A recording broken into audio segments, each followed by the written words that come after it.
Aquí está el micrófono. Pues buenas tardes a todas y todos. Sean ustedes bienvenidas y bienvenidos a esta primera actividad del eje de interculturalidad e internacionalización. Esta plática es en el marco del Día Internacional de la Lengua Materna que se conmemora hoy, 21 de febrero. Tenemos la grata presencia de nuestra directora general, la doctora Marisol Vita Hernández.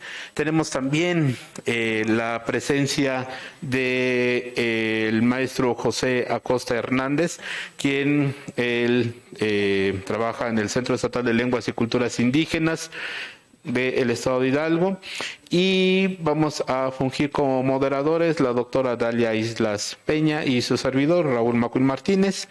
Esto es en relación, como ya lo comenté, pues al eje de interculturalidad e internacionalización, vamos a estar llevando varias actividades en esta casa de estudios. Es para los docentes, investigadores y, por supuesto, para la comunidad estudiantil. Pues le doy la palabra a la doctora Marisol para que nos dé unas palabras de bienvenida. Muchas gracias y le dejo el micrófono. Buenas tardes a todas y a todos. Bienvenidos a esta actividad. Permítanme hacer brevemente un contexto del eje de internacionalización e interculturalidad que precisamente surge en el marco de la realización de los consejos técnicos de la educación superior. Quiero decirles que precisamente el equipo que conforma este eje ha desarrollado una importante actividad al interior de la universidad. Este es el segundo proyecto, de hecho, que los compañeros presentan. El primero fue el de la creación de un centro de lenguas que está también en marcha. Ya tienen el proyecto, estamos mirando cómo generar las condiciones para que se pueda concretar.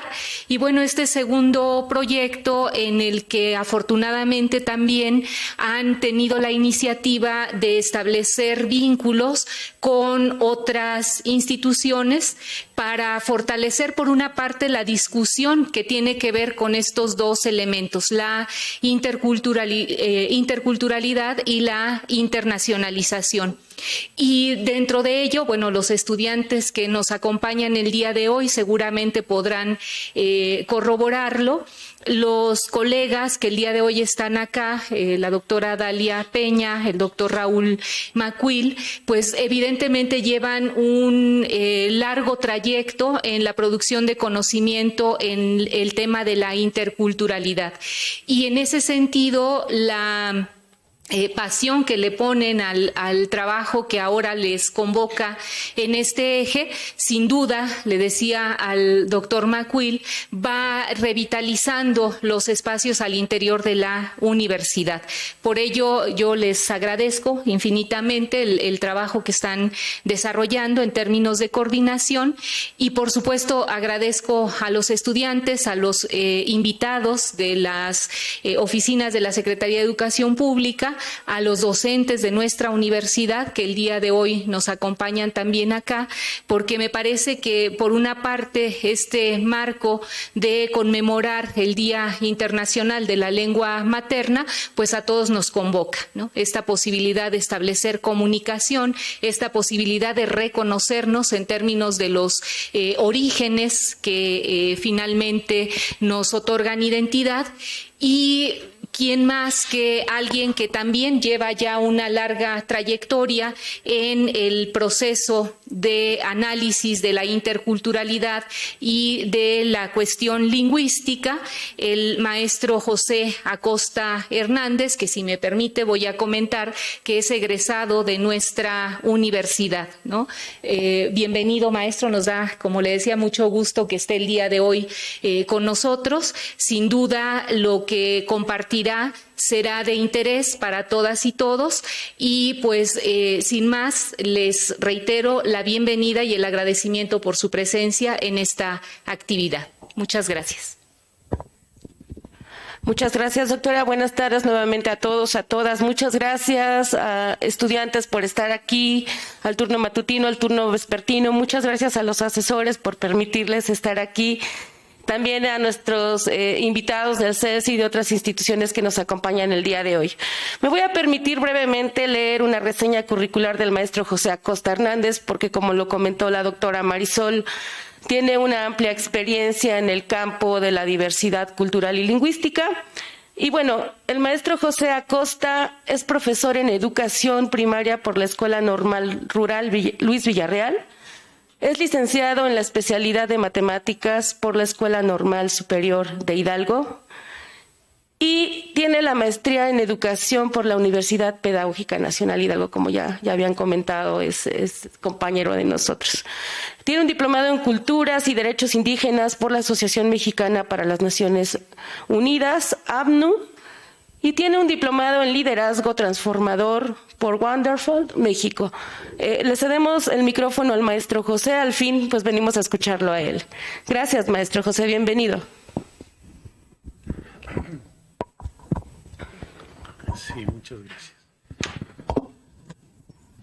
Pues buenas tardes a todos, a todas, a todes. Yo agradezco la invitación que me han hecho el día de hoy para platicar con ustedes sobre este tema que hoy estamos conmemorando. Me da mucho gusto regresar a la universidad, aunque yo egresé de la sede de Tulancingo. Al final de cuentas, la UPN Hidalgo es una misma institución y regresar a esta escuela en la que tuve oportunidad de aprender muchas cosas me llena de júbilo también. Como todos ustedes saben, el día de hoy, 21 de febrero, se conmemora el Día Internacional de la Lengua Materna.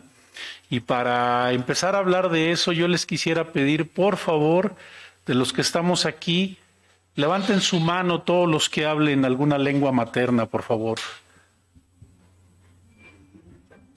Muy bien, muchas gracias. Bájenla.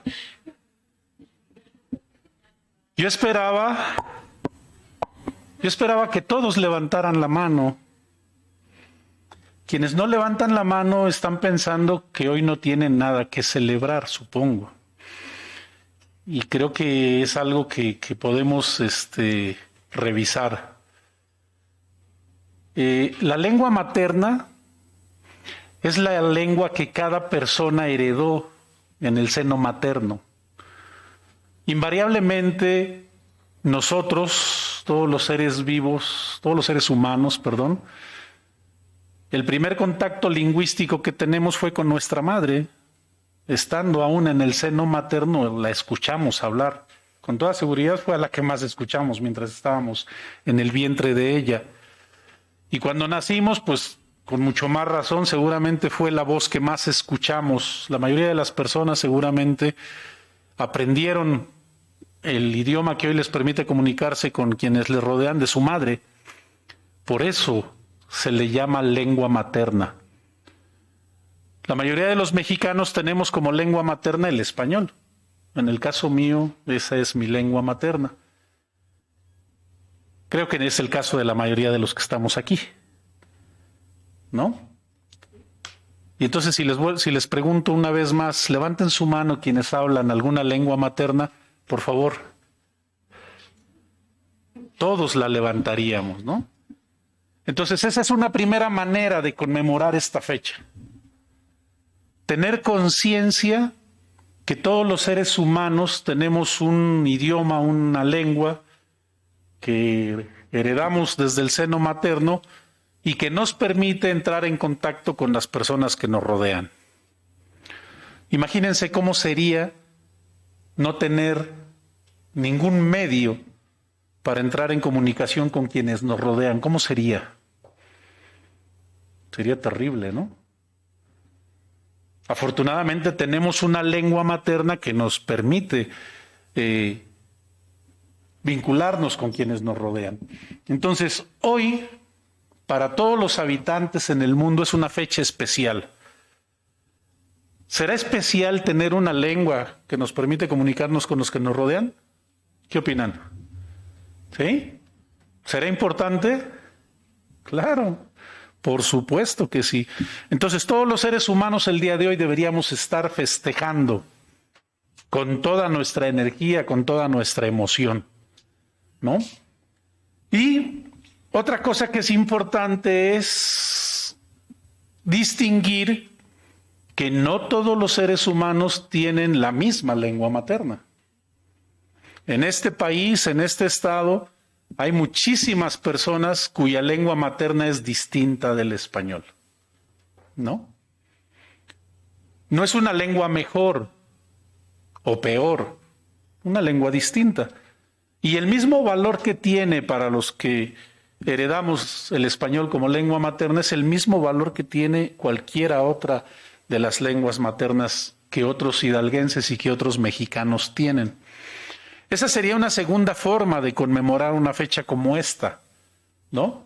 Tener conciencia que yo tengo una lengua materna que es muy valiosa para mí, pero hay muchas personas que tienen una lengua materna distinta de la mía, pero igualmente valiosa que la mía. Si empezamos a pensar estas cosas, podemos detener algunos procesos que han dañado la diversidad lingüística. La diversidad lingüística que existe en el mundo se ha visto muy deteriorada, muy dañada, sobre todo por procesos de discriminación y de racismo. Hay muchas personas en el mundo que han tenido que dejar de hablar su lengua materna porque han sido discriminados. No estoy hablando solo de Hidalgo ni de México, en todo el mundo, ¿no? Han llegado las lenguas dominantes o las lenguas mayoritarias y han desplazado a las lenguas originarias de muchos lugares a través de procesos de discriminación y de racismo. Y entonces una manera de detener el deterioro de la diversidad lingüística pues es frenar también procesos de discriminación y de racismo. Y es la intención de espacios como este, es la intención de la línea de interculturalidad que la Universidad Pedagógica viene trabajando desde hace ya muchos años, y por ahí va el asunto, ¿no? Entonces, cuando yo pregunto cuál es tu lengua materna, sin necesidad de que me contesten, ya todas tendrán claro, mi lengua materna es esta, ¿no? Y valorar y agradecer por tenerla y no mirarla ni más importante ni menos importante que ninguna otra, ¿no? Bueno, la otra parte que vale la pena platicarles rápidamente son los antecedentes de esta conmemoración.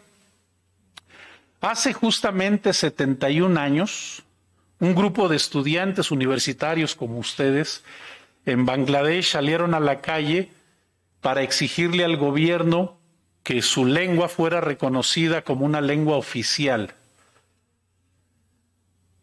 En ese tiempo Bangladesh pertenecía a Pakistán y el gobierno pakistaní, la única lengua que reconocía como válida era la lengua urdu, que hasta el día de hoy es la lengua oficial en Pakistán. Pero resulta que mucha gente en ese país hablaba la lengua bengalí. Y un grupo de estudiantes universitarios decidieron salir a la calle a exigir que su lengua fuera reconocida como una lengua oficial. Y el gobierno pakistaní en ese tiempo, la respuesta que dio fue asesinando a muchos de esos estudiantes. Entonces, hasta el día de hoy, en Bangladesh, en la ciudad de Bangladesh, está el monumento a los mártires de la lengua materna. Jóvenes universitarios que perdieron la vida pidiendo que su lengua materna fuera reconocida como una lengua oficial. Ese es el antecedente más importante para que la Organización de las Naciones Unidas, a través de la UNESCO, decretara que el 21 de febrero es el Día Internacional dedicado a la lengua materna. Bueno, revisemos un poco este asunto de lo que es una lengua o lo que es un idioma. Aquí hay una definición bastante larga, pero quiero leerla para que podamos darnos cuenta de lo importante y lo valioso que es nuestra lengua, independientemente de cuál sea, ¿no? Dice, es una característica consustancial al ser humano. Todos los seres humanos tienen una lengua o un idioma, aunque sea de señas, ¿no? Es su lengua, es su idioma. Es el medio por el cual ha podido abstraer y expresar sus ideas, pensamientos, sentimientos, descubrimientos y sueños. Es decir, sin una lengua, sin un idioma, nada de eso se podría expresar. Gracias a que tenemos una lengua materna, podemos aterrizar todo esto, ¿no? No es cosa menor, ¿se dan cuenta? Luego dice, es el conjunto de sonidos, texturas sonoras, formas gramaticales, grafías, símbolos y tradiciones estilísticas por los que se transmite el conocimiento y la experiencia a través del tiempo de generación en generación. Nosotros hemos recibido lo que generaciones anteriores a la nuestra nos han podido transmitir justamente a través de la lengua, a través del idioma, ¿no? Y es además un elemento distintivo de pueblos y naciones, así como de sus respectivas culturas. Así como para los mexicanos un rasgo identitario muy claro es el hablar español, hay muchos mexicanos que tienen una lengua distinta del español y forma parte de su identidad y de su cultura. Si vamos más allá de una definición conceptual, podemos recuperar lo que Borges decía. Borges decía, la lengua no solamente es un repertorio arbitrario de símbolos, sino una forma de entender el mundo. Y esto se puede volver muy profundo. ¿Cómo podemos entender el mundo? Pues gracias a la lengua, gracias al idioma, entender lo que nos rodea y lo que ocurre en nuestra realidad o en la realidad que tenemos al alcance, ¿no? Una forma de entender el mundo. Cada uno de nosotros, cada una de nosotras tenemos una manera de entender el mundo. Y eso nos lo ha dado la lengua materna que tenemos cada quien, ¿no? Fíjense, entonces, si una lengua se pierde, se han perdido muchas, desde la historia de la humanidad, muchas de las lenguas que han existido se han perdido. Cuando se pierde una lengua, se ha perdido también una manera de entender el mundo. Ya no entender el mundo como lo hicieron algunos grupos humanos en otro momento. Y eso es algo para pensar con calma. Fíjense, por ejemplo, seguramente todos aquí sabemos que la cultura egipcia, los egipcios, es una de las culturas más estudiadas en la historia de la humanidad. Hay egiptólogos que han dedicado su vida completita a tratar de entender la manera en la que los egipcios entendían el mundo. Y han descubierto cosas. Pero nadie hasta este momento podría decir que ya descubrió de manera completa cómo los egipcios entendían el mundo, ¿no? Y una de las civilizaciones más avanzadas para su tiempo. En las pirámides de Saqqara, allá cerca del Cairo, que son las más antiguas, hay relieves en los muros en donde se puede apreciar cirugías en animales. Hace más de 5,000 años, ¿no? O sea, hace más de 5,000 años los conocimientos de veterinaria, por decirlo así, están plasmados en los muros. Igual, procesos de ese tipo en seres humanos. Y a pesar de ello, no acabamos de entender la manera en la que los egipcios veían su realidad y su mundo. Entonces, se ha perdido parcialmente y hoy hay quien se esfuerza por desentrañar eso y no terminan de hacerlo, ¿no? Y no vayamos tan lejos. Egipto sí está un poco lejitos de acá, ¿no? Algo más cerca, algo que tengamos más a la mano. A menos de 100 kilómetros de aquí está Teotihuacán. ¿Quiénes conocen la zona arqueológica? Creo que la mayoría. Bueno, allí está la ciudad. Una ciudad monumental. Hay teorías que dicen que en su momento Teotihuacán fue más grande que Roma. Fue más grande que Sevilla, que era una ciudad cosmopolita, ¿no? Sin embargo, nadie sabe en este momento cuál es el nombre original de ese lugar. No sabemos. ¿Cómo se llamó ese lugar originalmente? Nadie sabe. Originalmente no se llamó Teotihuacán. Ese nombre se lo pusieron los aztecas.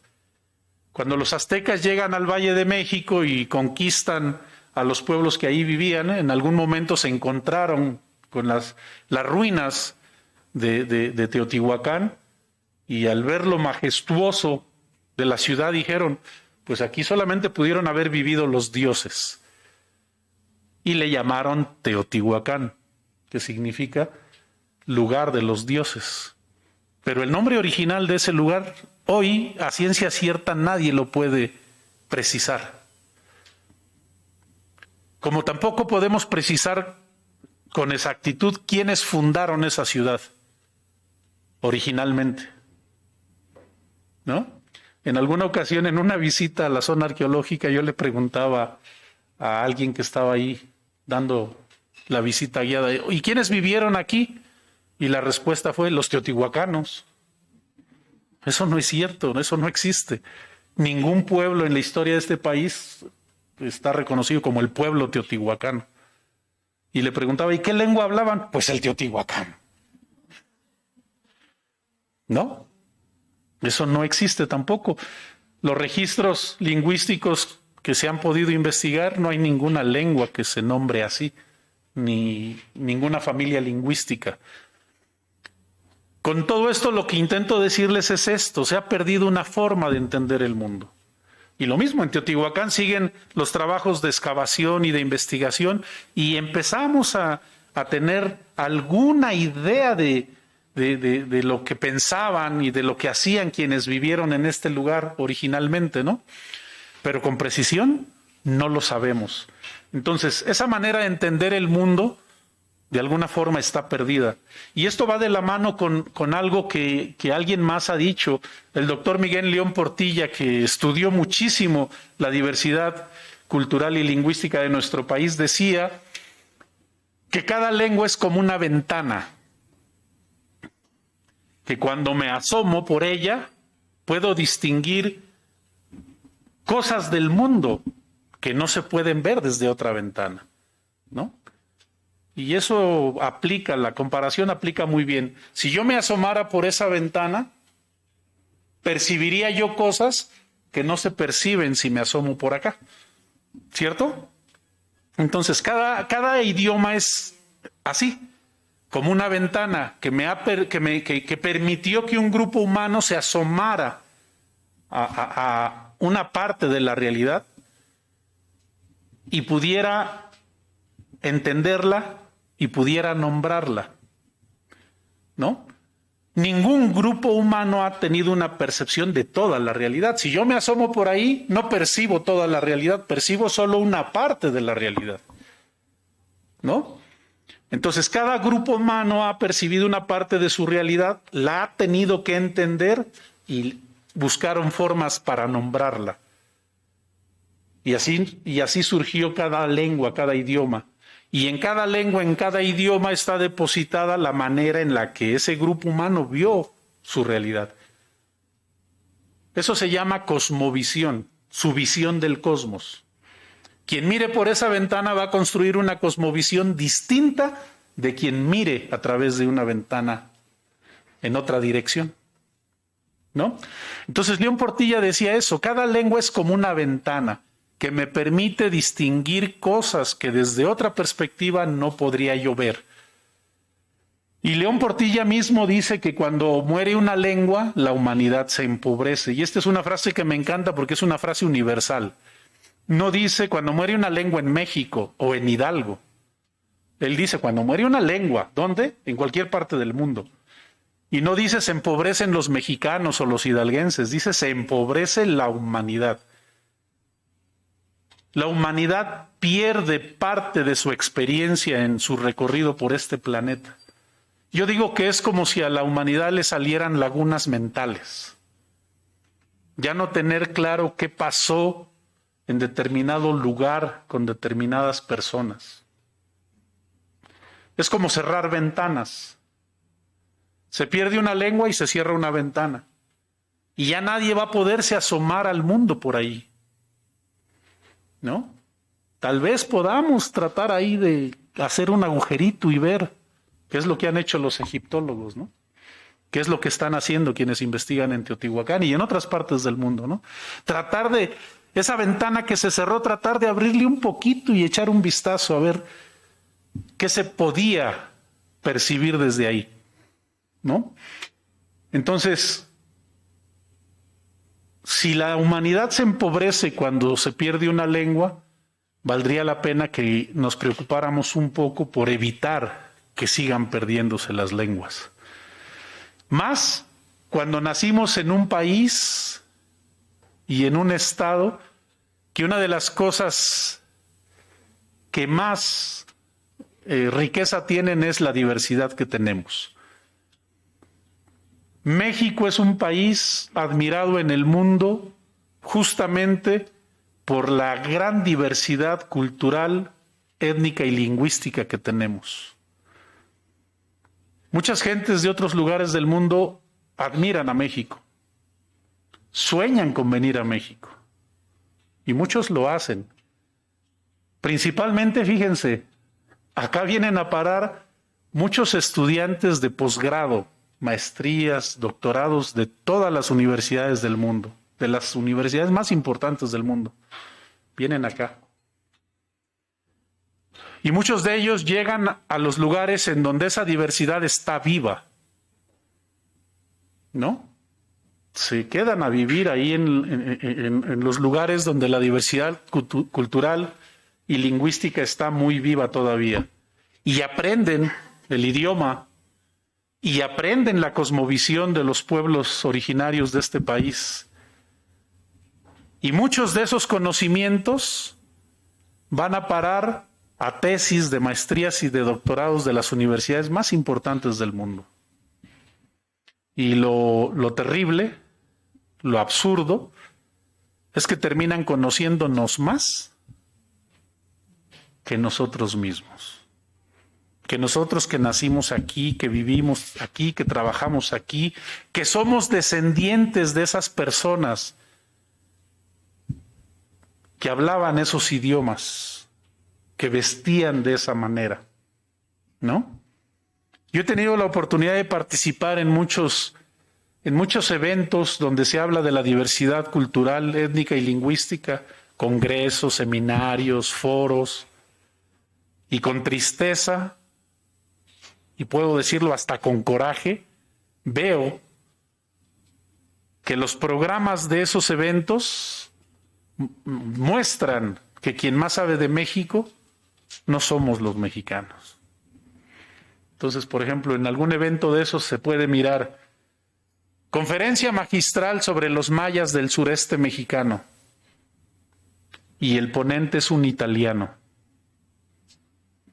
Conferencia sobre los otomíes de la Sierra Oriental de Hidalgo y el ponente es francés. Conferencia sobre los otomíes del Valle del Mezquital y el ponente es norteamericano, ¿no? Ponencia sobre los nahuas de Michoacán y el ponente es alemán. Por Dios, quienes más saben de México, tristemente, no somos los mexicanos. Y entonces valdría la pena reflexionar sobre todo esto, ¿no? Bueno, creo que con lo que hemos platicado hasta ahorita ya distinguimos un poco lo valioso que es cada lengua, empezando por la nuestra, ¿no? Y por la de los que tienen una lengua distinta a la mía. Y una fecha como esta, pues nos da pauta para reflexionar sobre estas cosas. A continuación voy a mostrarles algunas diapositivas para hacer como un recorrido de la diversidad lingüística en el mundo, en nuestro continente y en México. Ahí tenemos un poco una representación de la diversidad lingüística en el mundo. Se dice que hasta el día de hoy en el mundo hay alrededor de 7,000 lenguas vivas, menos en realidad, ¿no? Y si consideramos que cada semana se está perdiendo alguna de ellas, entonces se va disminuyendo la cantidad. De esta diversidad lingüística que existe en el mundo, si revisamos cómo están distribuidas por continentes, notamos que el continente más rico lingüísticamente hablando es África, ¿no? El continente africano es el que tiene el porcentaje más alto de diversidad lingüística. Perdón, Asia, enseguida África, después Oceanía, después América, y curiosamente el continente más pobre lingüísticamente hablando, porque Europa tan solo tiene el 3.4%, las lenguas de este continente están presentes en todo el mundo, ¿no? Las lenguas del mundo occidental europeo se hablan prácticamente en todo el mundo. Una prueba de ello pues, es que aquí estamos hablando en español ahora. Pero eso es hasta absurdo, ¿no? El continente más pobre, lingüísticamente hablando, es el que impuso sus idiomas a la mayor parte de los países de este planeta. Las lenguas más habladas hoy en día, espero que alcancen a distinguir esta laminita. En primer lugar está el chino, porque ¿vieran cómo hay de chinos en China? No, un dato curioso, por primera vez los censos reportaron una pérdida poblacional en China, un descenso en la población por primera vez. No sé si haya sido por el COVID, pero bueno, disminuyó en el último censo la población china. El chino es la lengua más hablada en el mundo, más de 31 países con más de 1.200 millones de hablantes. En segundo lugar está el español, ¿no? Que es una lengua originaria de Europa. Se habla en 44 países y tiene más de casi 330 millones de hablantes. En tercer lugar está el inglés. Mucha gente pensaríamos que el inglés es como de las lenguas más habladas. No está ni en primero ni en segundo lugar, pero sí está en tercero. También una lengua venida de Europa, que está presente en 112 países. Sí es la lengua más hablada en el mayor número de países en el mundo. Y bueno, ahí siguen muchas más. Quiero que pongan atención en el número 6. En el número 6 está la lengua bengalí, la lengua por la que murieron esos jóvenes estudiantes en Bangladesh. Es decir, no estaban defendiendo cosa menor, ¿eh? En sexto lugar está la lengua por la que murieron estos jóvenes. Y váyanse al final de la tabla. En el número 20 está el urdu, la lengua que en ese tiempo era la única lengua oficial en Pakistán. Muy por arriba del urdu estaba el bengalí, y defender esa lengua los llevó a morir, ¿no?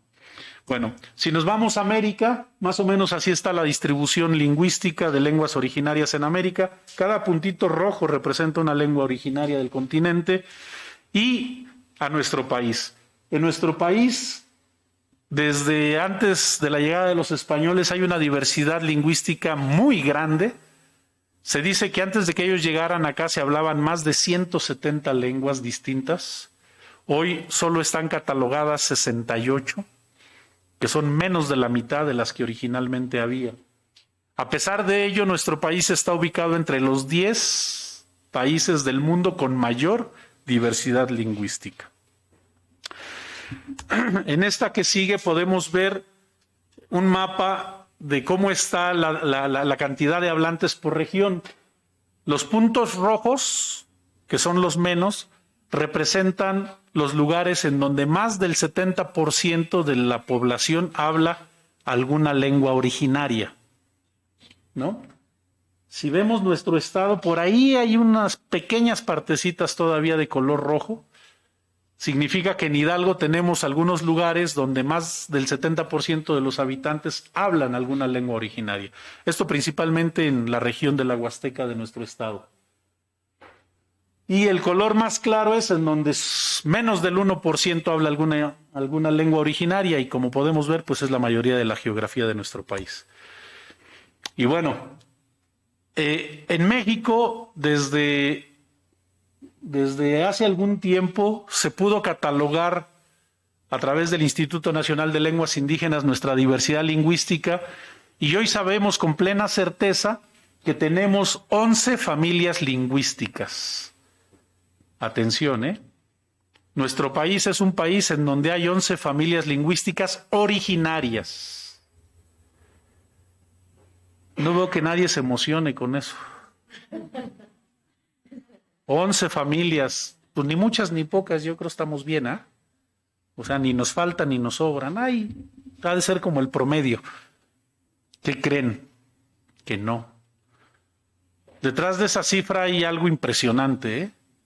Para que tengan una idea, en todo el continente europeo apenas existen 5 familias lingüísticas. Toda Europa. En este país tenemos más del doble, 11 familias lingüísticas. Sigo sin ver que se emocionen. Miren, no hace mucho terminó el Mundial de Fútbol. No sé qué tan futboleros sean los que están aquí hoy, pero vamos a hacer un ejercicio de esto.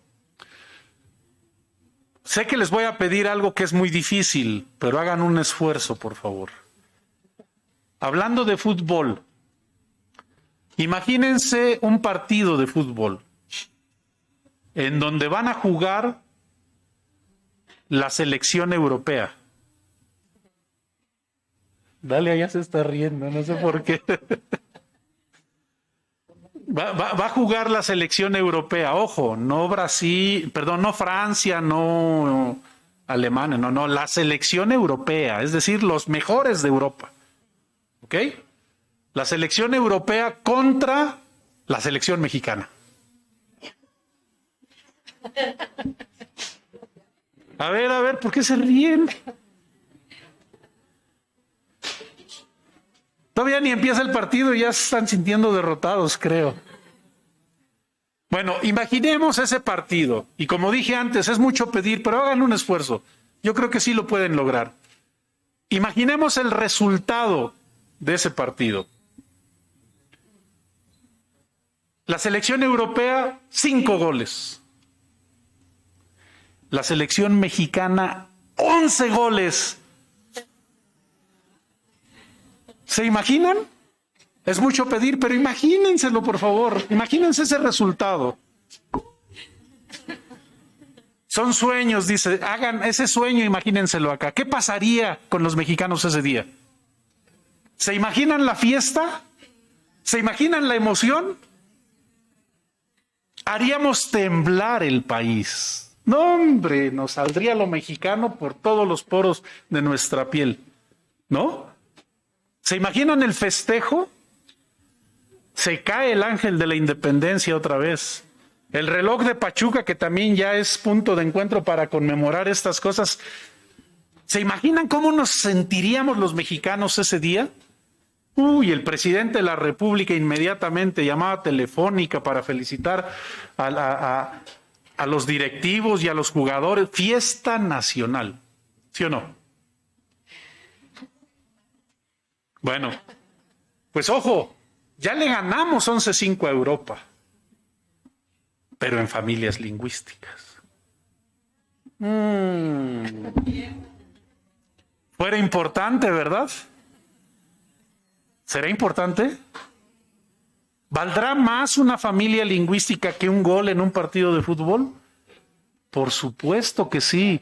¿Saben cuál es el problema? Que nadie nos ha enseñado a emocionarnos con esto. Bueno, de entrada ni lo sabíamos. Y ya sabiéndolo, pues no nos han enseñado a sentir emoción por estas cosas. Y deberíamos emocionarnos, porque eso nos daría una identidad más sólida, una autoestima más sana, un orgullo más grande por haber nacido en este país y en este estado, y por ser descendientes de quienes hablaban estos idiomas, de quienes crearon esto. Y si nos atrevemos a ir más allá de los números, porque cuantitativamente hablando, pues ya les puse un ejemplo, ¿no? 11 contra 5.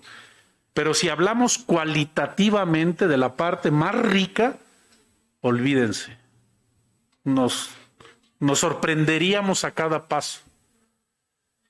El hecho de que haya 11 familias lingüísticas significa, atención, que acá tenemos por lo menos 11 maneras distintas de ver el mundo. 11 maneras distintas de entenderlo. Y 11 maneras distintas de nombrarlo. ¿Cómo ven eso? Por ejemplo, muy rápidamente les digo, cuando llegaron los españoles acá, entre otras cosas, trajeron una creencia acerca del origen del hombre, ¿cierto?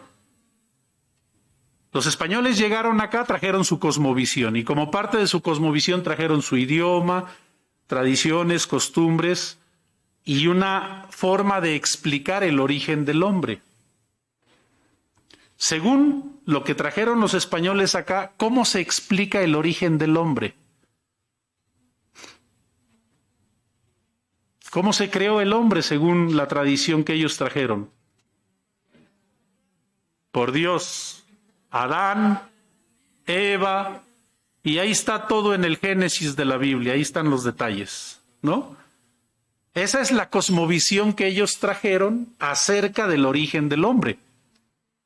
Pero acá tenemos por lo menos 11 maneras distintas de explicar el origen del hombre.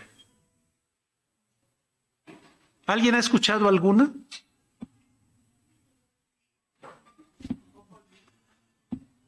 El Popol Vuh. El Popol Vuh, que es el libro sagrado de los mayas, que no se perdió en el proceso de conquista ni de colonización, se pueden meter a la biblioteca que quieran en este país y pedir el Popol Vuh y ahí está, y ahí lo pueden leer. Es como la Biblia maya. ¿Qué dice el Popol Vuh? ¿Quién creó al hombre? Los dioses. Ahí está la primera diferencia importante. La tradición judeocristiana que trajeron los españoles habla de un solo Dios. Es una visión monoteísta. El Popol Vuh dice, se reunieron los dioses para crear al hombre. Es una visión politeísta. Es una diferencia muy importante, ¿no? ¿Qué más dice el Popol Vuh? ¿De qué hicieron los dioses al hombre? De maíz. Pero no lo hicieron a la primera. Fue como ensayo y error, es decir, los dioses no son perfectos. Intentaron con algún material que no funcionó, intentaron con otro que tampoco funcionó, hasta que finalmente con maíz funcionó. ¿No? Y dijeran aquí desde entonces somos los hijos del maíz. Bueno, no tanto.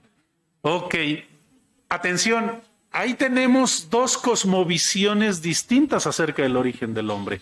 La que trajeron los españoles y una de acá, una propia. Pero acá hay por lo menos 10 más distintas. ¿Han escuchado alguna otra?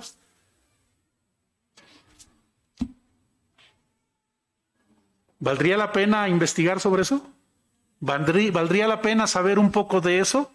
Claro, ¿no? Por ejemplo, aquí cerquita está el Valle del Mezquital. El Valle del Mezquital empieza como de la cerca para allá, ¿no? Porque hay quien piensa que el Valle del Mezquital es hasta Izmiquilpa. No, el Valle del Mezquital empieza, es más, empezó allá, por allá, de ahí para allá. En el Valle del Mezquital vive el pueblo otomí. Todavía, ahí están. ¿Alguien de aquí es del Valle del Mezquital? ¿Nadie? ¿Sí? Ok. Muy bien. Bueno, en el Valle del Mezquital hay muchos cerros que tienen una cruz en lo alto. Y muchos pueblos acostumbran a subir a ese cerro en momentos especiales, en fechas clave. Eso que hasta el día de hoy se hace tiene que ver con su cosmovisión acerca del origen del hombre. Hasta el día de hoy, en muchos pueblos del Valle del Mezquital se habla de Cidadá y Sinaná. Cidadá es el gran padre. Sinaná es la gran madre. Entonces, ojo, para el pueblo otomí, el ser humano no fue creado ni por un Dios, ni por varios. El ser humano fue creado por hombre y mujer. Cidadá, Sinaná. ¿Y en dónde están los creadores del hombre? En lo alto, en lo más alto. Entonces, cuando los otomíes suben al cerro, van buscando acercarse a quienes los crearon. Cuando los españoles vinieron y en el proceso de evangelización dijeron, a ver, estas gentes suben al cerro, ahora hay que ponerles una cruz allá para que en lugar de ir a ofrendar cosas a sus deidades, lo hagan a la cruz. Hasta el día de hoy, mucha gente en el Valle del Mezquital sube al cerro, sube a la cruz. Llevan ofrendas, hacen rituales. Hoy la idea es que se le hace a la cruz y tiene una orientación católica. Originalmente no era así, ¿no? Ahí hay otra cosmovisión acerca del origen del hombre. En esos cerros, invariablemente también hay una cueva. Y la gente visita esas cuevas en fechas igual especiales. Y llevan ofrendas y hacen rituales en esas cuevas. Para el pueblo otomí, la cueva tiene un significado muy especial. Para el pueblo otomí, la cueva es la matriz del universo. Atención, nos creó Cidadá y Sinaná y por la cueva fuimos paridos. Por ahí salimos todos. Y cuando los otomíes van a la cueva y llevan ofrendas y hacen rituales, lo que están haciendo es acercarse al origen. Y cuando suben al cerro están acercándose a los creadores. ¿No? Todavía tenemos 9 formas distintas de explicar el origen del hombre. Valdría la pena saber un poco más de eso, ¿no creen? Ahí está la parte más rica de la diversidad cultural, étnica y lingüística que tenemos. Y si las lenguas se pierden, eso se va a perder. Se nos van a cerrar esas ventanas. Bueno, aquí hay un recorrido muy rápido por las 11 familias lingüísticas. La primera es la lengua álgica en Coahuila. Enseguida, una de las más grandes, con mayor distribución, la familia Yutonagua. Ahí podemos ver en verde en qué lugares del país están presentes lenguas que vienen de esta familia. Si vemos nuestro estado de Hidalgo, por ahí hay unas partecitas de color verde. Luego la familia Cochimí-Yumana, principalmente en el estado de Baja California Norte. Son lenguas que todavía están vivas, que se hablan allí. No tantos hablantes, pero están vivas. Está la lengua seri del pueblo yaqui o yoreme en Sonora. Está la familia otomangue, que también es una de las familias más distribuidas. Si vemos en Hidalgo, ahí está con color rosa gran parte del estado, los hablantes de otomí. Luego la familia maya en el sureste, todo el sureste mexicano y un poco en la parte norte oriental, ahí colindando con Hidalgo, San Luis, Veracruz, está el huasteco, la lengua huasteca, que es lengua hermana o descendiente de la familia maya. Está el totonaco tepegua, que es otra de las familias lingüísticas que también tiene presencia en nuestro estado. Hidalgo, Puebla, Veracruz comparten esta familia lingüística. La familia lingüística tarasca, principalmente en Michoacán, ¿no? La lengua purépecha viene de esta familia. El mije zoque de Oaxaca. Oaxaca es uno de los estados más ricos lingüísticamente hablando. Tiene más familias que toda Europa, Oaxaca. Ahí está en Veracruz, Chiapas, Tabasco, Oaxaca. El Chontal también, que es una familia lingüística de Oaxaca. Todo esto ha sido perfectamente estudiado y se distingue la diferencia entre una y otra. Y aunque son lenguas vecinas, no son parientes, vamos a decirlo así. Está la lengua guave, también en el estado de Oaxaca. Y finalmente, el resumen es este.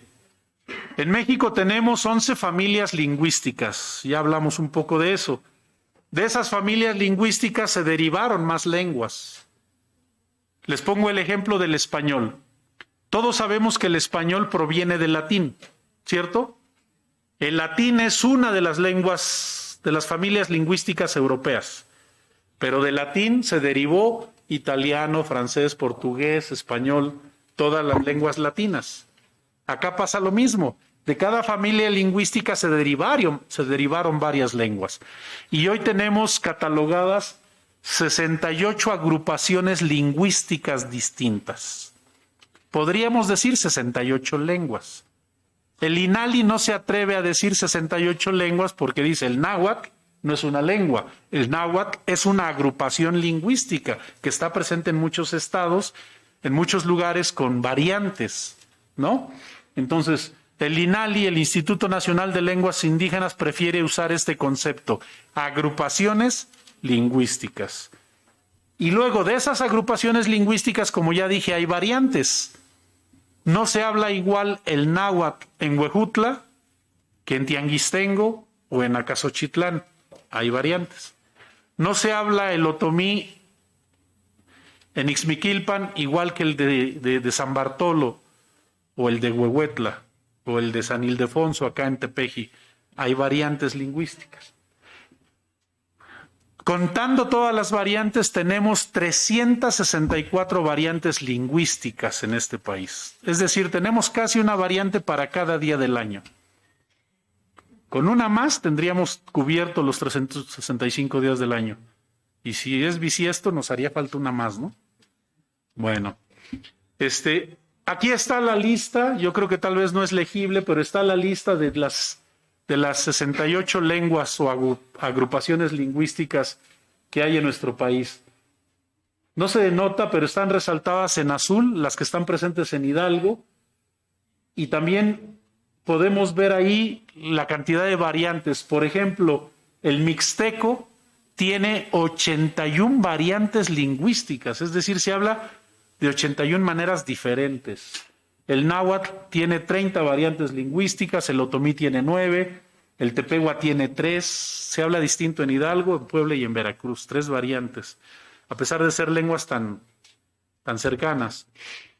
Y luego este cuadro, luego cuando no vemos con atención este cuadro nos emocionamos. Un recorrido desde 1930 hasta el 2020. En 1930 había 2.250.943 hablantes de lengua indígena. Y en el 2020 hay 7.177.185, casi el triple. Aguas, no se vayan con la finta, ¿eh? Sí hay más hablantes en términos absolutos, pero en términos relativos hay menos. Porque miren, en 1930 esos 2 millones representaban el 16%. Es decir, de cada 100 personas, 16 hablaban lengua indígena. Y en el 2020, esos más de 7 millones representan apenas el 6%. Es decir, hoy en día de 100 personas, apenas 6 hablan lengua indígena. Entonces, nuestra diversidad lingüística se está perdiendo. ¿Qué necesitamos hacer para que no se siga perdiendo? Discriminar menos a quienes hablan una lengua indígena, ¿no? Empezar a mirarlos con otros ojos, empezar a tratarlos de otra manera, verlos incluso con admiración, porque ellos son herederos de una de las cosas más ricas que este país tiene, ¿no? Que no tengan que dejar de hablar su idioma, Al contrario, que sientan orgullo de él. Cuando se encuentren a alguien que hable una lengua distinta del español y sea una lengua originaria de nuestro país, interésense en que les enseñe algo, valdría la pena, ¿no? Si los hacemos sentir cómodos con su lengua, es muy probable que cuando sean padres o madres se la hereden a sus hijos, ¿no? Y aquí viene una lámina que me gusta mostrar mucho, aunque no la tengo actualizada porque no he encontrado los datos desagregados en el INEGI, pero miren, en esta lámina está catalogado por grupos de edad la cantidad de hablantes. Uno pensaría que los hablantes de lenguas indígenas son en su mayoría personas mayores, y no es así. Las cifras más importantes están arriba, entre los 5 y los 24 años de edad. Y aunque no tengo actualizado el dato, porque este es de 2010, estaríamos hablando de que esos que están en azul hoy tienen entre 17 y 34 años de edad. Son gente joven. Si hacemos que estos jóvenes se sientan a gusto con su lengua materna, que no es el español, muy probablemente logremos que ellos enseñen el idioma a sus hijos y se pueda preservar y se pueda desarrollar, ¿no? Entonces, todos los que estamos aquí, que de alguna manera somos agentes educativos, podemos promover desde los espacios en los que nos va a tocar estar una actitud distinta frente a quienes hablan una lengua distinta. Esta también es una tabla que me gusta mostrar. En Hidalgo mucho tiempo, son las lenguas más habladas, las lenguas originarias más habladas. En primer lugar está el náhuatl, que está presente en Hidalgo. Le sigue el maya, el mixteco. Más abajo en azul está el otomí, que también está presente en Hidalgo. En Hidalgo tenemos dos de las lenguas más habladas, que es el náhuatl y el otomí. Y luego, mucho tiempo pensamos que en Hidalgo nada más se hablaba náhuatl, otomí, tepehua. Pues resulta que no. En Hidalgo tenemos presencia de 48 lenguas distintas. 3 de ellas son originarias de nuestro estado. 45 son lenguas huésped. Personas que han venido de otros lugares del país y que viven aquí y que se han traído con ellos su diversidad lingüística. Este es otro dato también interesante.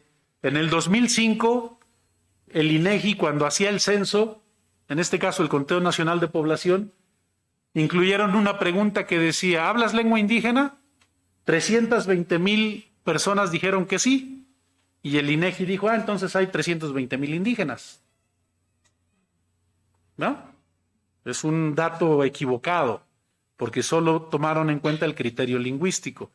Para el 2010 el INEGI hizo una corrección a su instrumento de encuesta, agregaron una pregunta que decía, ¿se considera usted indígena? Y ojo, noten esto, más de 800,000 personas se reconocieron indígenas en Hidalgo. Eso es 1/3 de la población casi. Y de esos más de 800,000, solo 369,000 hablan lengua indígena.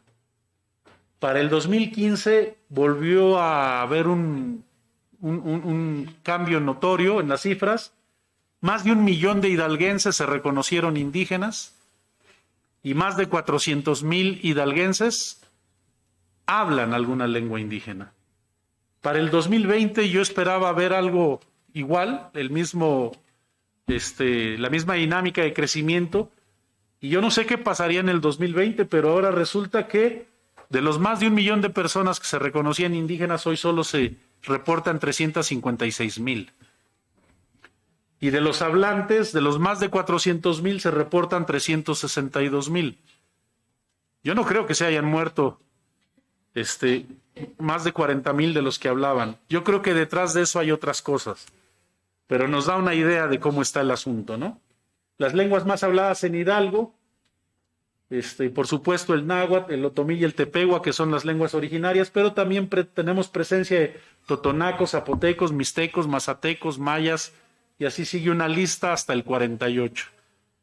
En el lugar 48 está un hablante de zoque, una lengua de Oaxaca.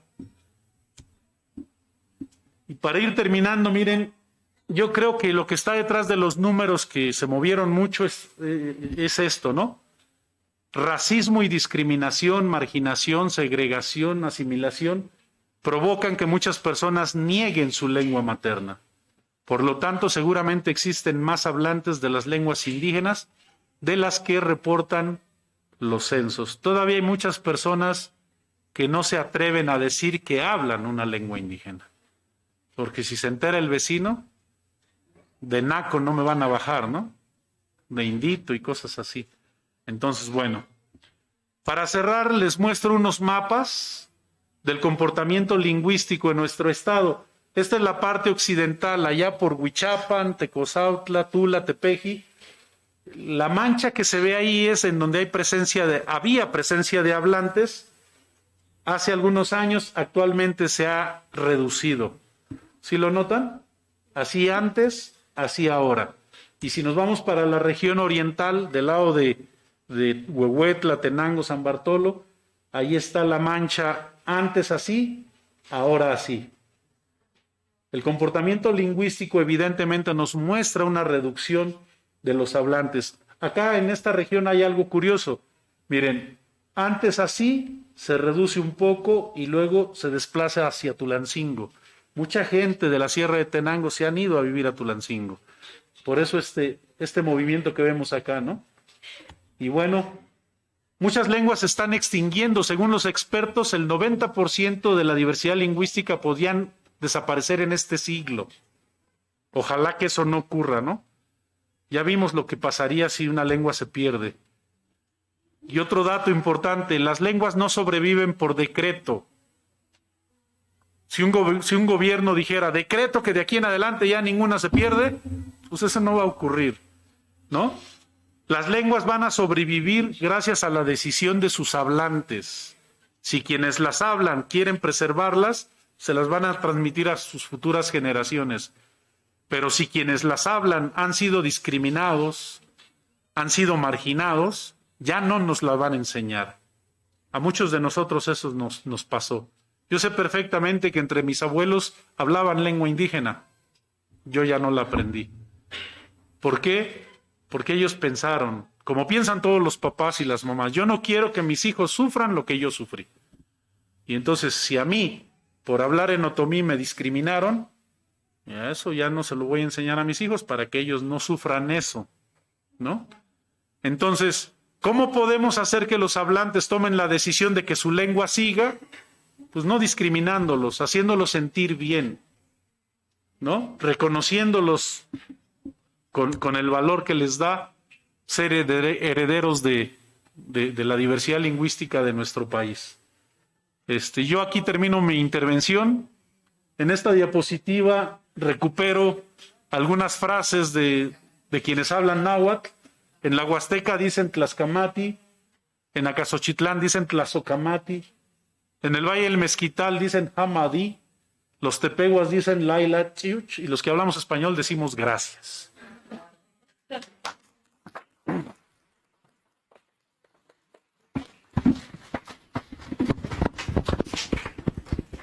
Muchas gracias, maestro José, por esta interesante charla. Pues abrimos el espacio para preguntas, reflexiones, comentarios.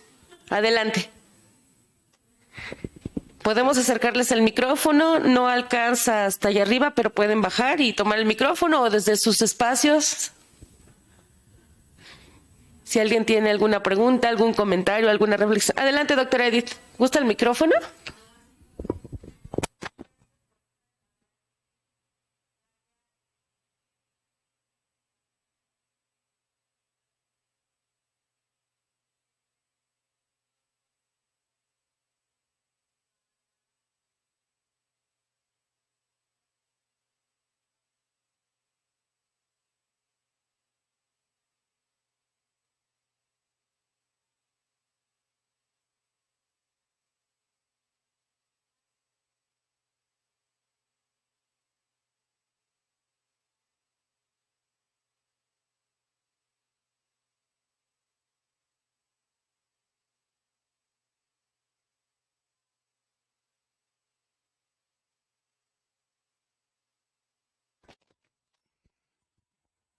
Fíjense que hace rato decía yo que creo que todos estamos vinculados a lo educativo.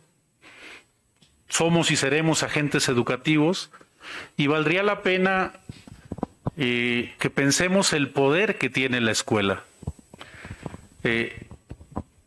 Recuperando lo que alguien escribió en algún momento, decía que la escuela es una institución normalizadora del sujeto, ¿no? Lo que se hace y se dice en la escuela se toma como norma. Foucault dice que junto a la escuela está el hospital y la cárcel, como instituciones normalizadoras del sujeto. Son instituciones que sirven para normar al sujeto. Lo que ahí se dice y se hace se acepta a pie juntillas. Atención. Entonces, en la escuela durante mucho tiempo se prohibió hablar alguna lengua originaria. Y eso se aceptó como válido, ¿no? Si hoy desde la escuela decimos lo contrario, el poder va a ser el mismo. No sé si me explico. Si desde la escuela promovemos que la diversidad lingüística esté presente, podríamos detener el deterioro de la diversidad lingüística y revertirlo tal vez, ¿no? Entonces, usemos el poder de la escuela. Se está haciendo todavía muy lentamente. Los agentes educativos en funciones hoy en día no fueron formados con una visión de este tipo. Apenas han egresado las primeras generaciones de docentes con enfoque intercultural que llevan una mejor idea de cómo meter la diversidad cultural, étnica y lingüística al aula y desde ahí validarla, que se vuelva norma. Por ahí es por donde tendríamos que trabajar. Sí, definitivamente, la visión de muchos durante mucho tiempo fue la castellanización. Esta idea equivocada de que la única manera de progresar y desarrollarse era quitarse ese lastre que era la lengua indígena para aprender español y ahora sí. Hoy nos damos cuenta del grave error que se cometió en el momento histórico, eso tenía vigencia y validez. Hoy nos damos cuenta que no, que vale la pena desandar el camino, hagámoslo. Y yo recupero una anécdota de una maestra que demuestra el valor de la escuela. Una maestra de educación primaria que tenía una niña en edad para asistir a primer grado, inscribe a su hija en la escuela en la que ella trabaja. Y entonces ya se va la mamá y la hija a la escuela, la mamá a trabajar, la niña a primer grado, ¿no? Esto tiene ya algunos años que ocurrió. Cuando se trabajaba el método global de análisis estructural para la lectoescritura. Entonces, en ese método se iniciaba con los colores, la enseñanza de los colores. Y en los primeros días la mamá se acerca a la hija para preguntarle qué le habían dejado de tarea. Y entonces la niña le enseña y tenía en su cuaderno la palabra azul. Estaban aprendiendo el color azul. Y tenía que escribir la plana de azul. Y entonces la mamá se da cuenta, la maestra le había puesto la muestra. Y la maestra había escrito azul con acento. Y entonces le dice, a ver hija, sí, haz la plana, pero no le pongas el acento. Y la niña dijo, no, sí lleva acento. No, hija, no lleva. La maestra lo puso con acento y sí lleva. ¿Y cómo creen que hizo la tarea la niña? Claro, porque lo que se hace y se dice en la escuela se toma como válido. Lo dijo el maestro, lo dijo la maestra. Entonces aprovechemos ese valor para devolverle a la diversidad cultural, étnica y lingüística el lugar que le corresponde. ¿Alguien más? Quisiera comentar, preguntar. Compañera quiere hablar, pero no se atreve. ¿Sí? ¿Quieres decir algo? Sí, adelante. ¿Quieres el micrófono? Ok. Bueno, Yo tuve experiencia visitando escuelas de educación indígena. Bueno, eso fue en mi infancia, en lo que fue primaria y secundaria, por los concursos. Y me daba cuenta que cuando iba a visitar las escuelas, tenían siempre pegados las palabras gracias, por favor, buenos días, buenas tardes, en náhuatl y en español, así como las imágenes alusivas, como si fueran el abecedario que viene la imagen, la letra. Y siempre se me hacía curioso esta traducción. Sin embargo, me daba cuenta de que donde yo vivía en un lugar que algunas personas hablaban náhuatl, muchas veces se negaban a decir yo sí hablo. Por lo mismo, la vergüenza, la pena, los estigmas que se daban. Hace 4 años fui de CONAFE y en CONAFE nos brindaron material en Otomí para regalar a los alumnos para que se hiciera el estudio. Lo triste fue que no pudimos hacer uso de material porque yo no soy hablante de Otomí, los alumnos no eran hablantes de Otomí, los padres no eran hablantes. Entonces, sí está la escuela haciendo un gran esfuerzo, brindando materiales, pero realmente no podemos hacer uso de ellos, no sabemos cómo. Entonces, me gustaría saber cuál es su opinión sobre estos aspectos. Aparte del deterioro que se ha vivido por racismo y por discriminación, también podemos agregar esto que tú dices, la falta de pertinencia. ¿Sí? Resulta que materiales que son pensados y diseñados para una región se pretenden ocupar en otra en donde no sirven, porque hay una variante lingüística importante y cosas así. Son cosas que se están intentando corregir poco a poco. Son procesos que no ocurren tan rápido como nos gustaría, pero lo importante es que ya vamos en el camino. Fíjense que México, nuestro país, se definió constitucionalmente apenas hace 30 años como un país multicultural y multilingüe. Apenas hace 30 años. ¿Querrá decir eso que México se hizo pluricultural y plurilingüe hace 30 años? Por supuesto que no.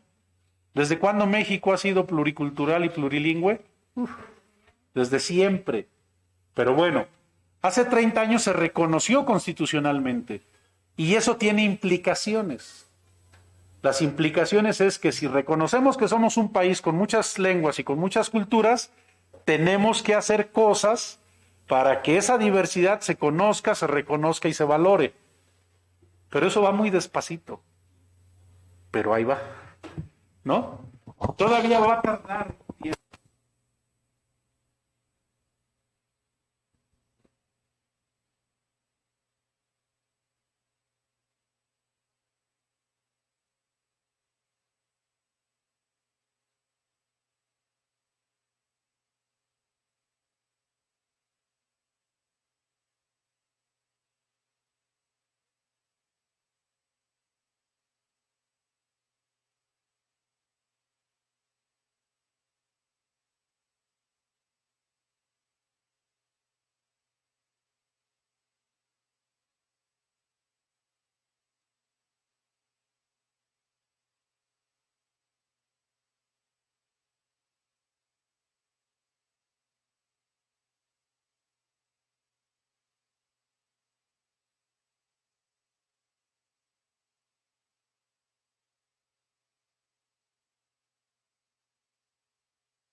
Muchísimas gracias. Yo quisiera comentarle algo a la estudiante que hizo esta reflexión. No sé tu nombre.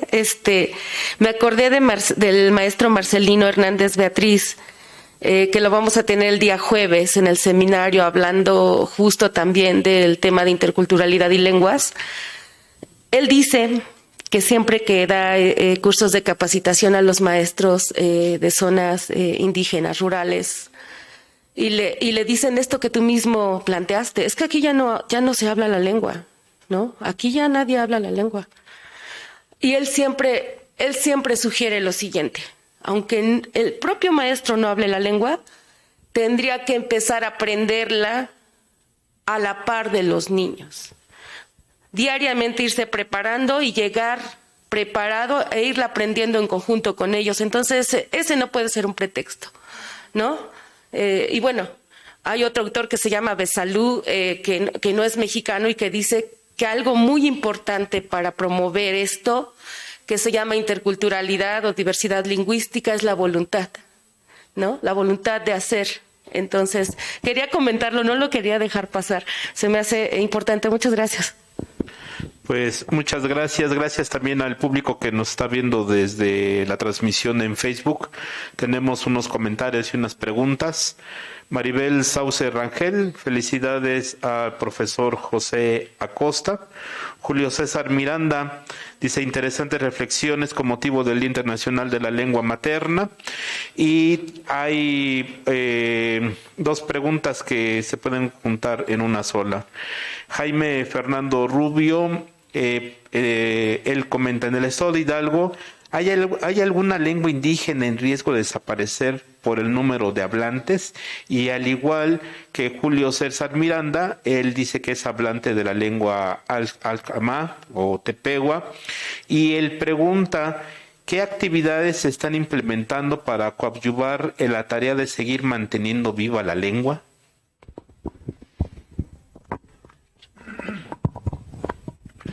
Bien, sobre la primera pregunta, en Hidalgo las tres lenguas originarias vivas es el náhuatl, el otomí, o las variantes de otomí, que es ñañú, ñujú, y el tepehua. Y de estas, la lengua con menor número de hablantes es la lengua tepehua. Hoy está registrada como una de las lenguas en peligro de extinción. Tenemos también registro de que en Hidalgo se habló pame. En algún momento la lengua pame fue una lengua presente en nuestro estado. Tristemente ya nadie habla pame en Hidalgo. Solo hay algunas localidades que conservan su nombre en lengua pame y el nombre de algunos utensilios que se usan por ahí.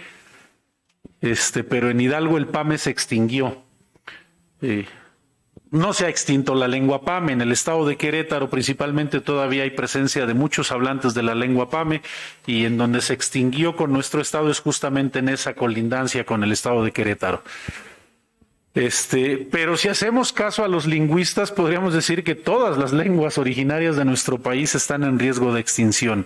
Lo vimos con la tablita esta que nos dice que solo el 6% hoy en México hablan alguna lengua originaria. Entonces, sin duda, algunas lenguas requieren más atención que otras. Y va de la mano con el tepehua. ¿Qué se está haciendo en favor de la lengua tepehua? Bueno, se han empezado a recuperar muchas cosas. Ya hay una norma ortográfica de escritura de la lengua tepehua. Y cada vez hay más personas interesadas en estudiar y trabajar sobre su lengua.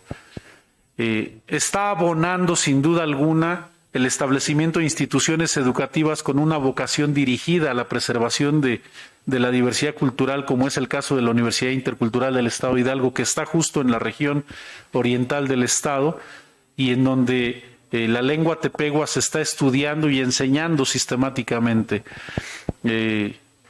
Cada vez más maestros, más maestras de educación en estas regiones están poniéndole atención a la diversidad lingüística que hay allí. Y esto que decía la maestra Heréndira Gálvez, el nuevo plan de estudios para educación básica, media y superior también, centra mucho la atención en conocer, reconocer y valorar la diversidad cultural, étnica y lingüística a partir de contextualizar la práctica y los contenidos dentro de la escuela. Entonces, estamos seguros que esto a largo plazo va a ir dando frutos.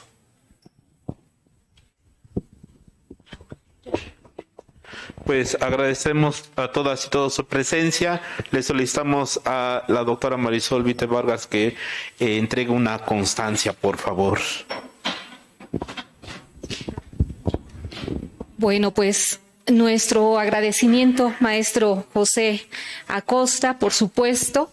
Me parece que ha sido una charla muy importante, muy interesante. Yo espero que los estudiantes, en cuanto salgan de acá, celebren el 11-5. Bueno, voy a dar lectura a la constancia. Dice Universidad Pedagógica Nacional, Unidad 131 Hidalgo, sede General Pachuca, otorga la presente constancia al maestro José Acosta Hernández por impartir la ponencia Diversidad Lingüística, dirigida a la comunidad universitaria en el marco del Día Internacional de la Lengua Materna en esta Casa de Estudios.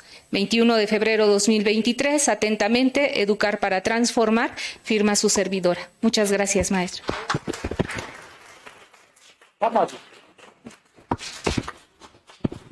Y también le solicitamos a una de nuestras alumnas que tiene una lengua también diferente a la que hablamos, que haga favor de entregar unos libros a el maestro José Acosta de parte de las autoridades de la universidad. Un aplauso, por favor.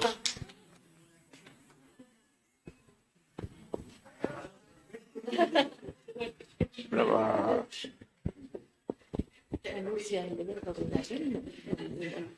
No.